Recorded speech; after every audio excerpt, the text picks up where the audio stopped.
everyone, my name is Rashmeet Kaur Baka and I am a technical marketing engineer in Cisco Industrial IoT Business Unit. In this video, I'll walk you through step by step on how to onboard rugged switches onto the Meraki dashboard. Let's get started.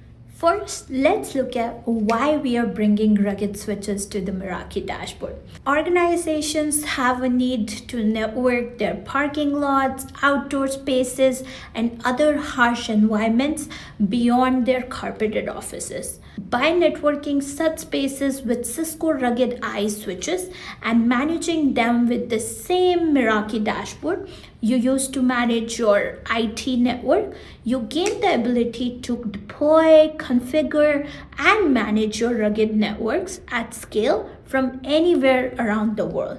You get consistent security policies and centralized visibility across your entire organization.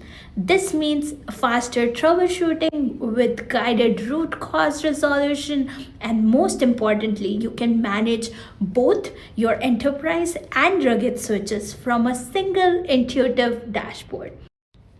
Before we begin the onboarding process, let's go over the prerequisite. So on the hardware side, you will need a supported switch that is compatible to onboard on Meraki dashboard. In our case, I'm going to onboard IE3500. We also need a compatible power supply unit to power up the switch. Check out the data sheet to see the compatible power supply units. I will share the link in the description as well. On the software and connectivity side, make sure you have Cloud ID of the switch. IE3500, in our case, you can find the Cloud ID on the front panel of the switch. You also need a Meraki dashboard account with organization and network created and admin access for the network to be able to claim and add a switch. In addition to that, make sure switch can get IP address via DHCP and valid DNS settings to communicate with the cloud. The IP should have access to the internet so that it can reach Meraki cloud. Also, make sure switch is on the supported software version. In our case, IE3500 must be running version 26.11 or later in installed mode. You can download the software image from software.cisco.com. Finally, switch clock must be set via NTP or manually so that it is able to exchange the certificate with Meraki dashboard to form the tunnel. Alright, now that we have taken care of all the prerequisites, let's get into the demo. So first thing, we want to make sure we have our Cloud ID handy. We can find this in the front panel of the IE switch, or else we can do show cloud management switch 1 and we can find the Cloud ID here. Copy this from here and go to Meraki dashboard. To go to Meraki dashboard, go to meraki.cisco.com. On the right hand side, click on login. Once you are on this page, you can either log in or you can also create an account with the new organization. Use your Meraki email address and password, and once you are done entering the password, you can go ahead and click on sign in. Once you are in your desired organization, click on organization and under configure, click on inventory. On this page, click on claim devices, click on claim individual device and enter your Cloud ID and claim it. You can filter it out through the Cloud ID here. Select the Cloud ID and click on add to network and choose your network where you want to add the switch and click on add to network. You would see that it says device has added to the network. You can go to switches here under switching and you can notice that the switch is added here. It will be in dormant state right now because we haven't issued the command to onboard.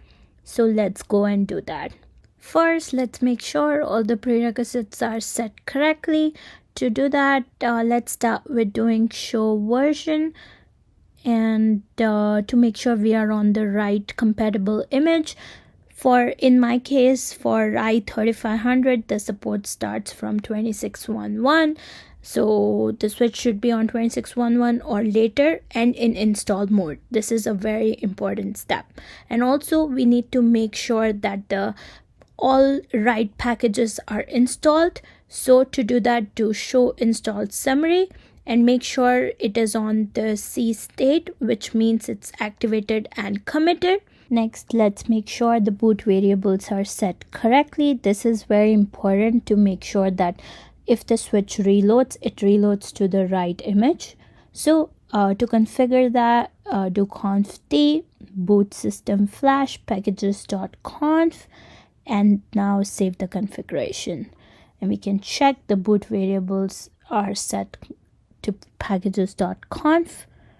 Next, let's make sure that the switch gets an IP address via DHCP. To do that, make sure your uplink interface is configured for that. So do int VLAN1 IP address DHCP, no shut, and end, and then your switch would get an IP address.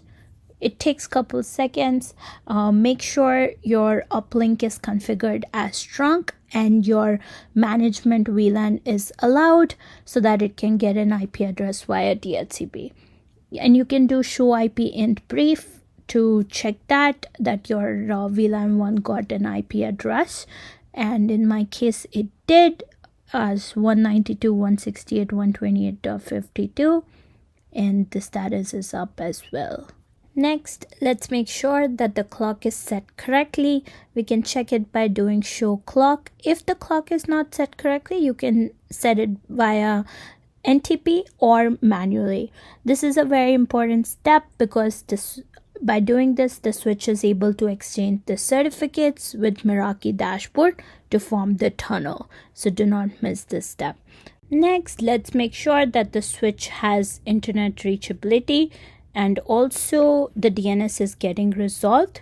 I'll do that by pinging meraki.cisco.com, and we'll make sure that the ping is successful. Alright, so we are done with all the prerequisites. Now we can go ahead and issue our one command to onboard to Meraki Dashboard. Let's do conf t service cloud management connect.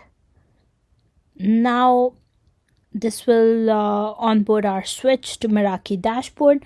This is the flow for today, and we will keep optimizing it in our future releases. Now we can see here that the tunnel is up. Now we can go ahead and go to our Meraki dashboard. We are done with all the CLI steps.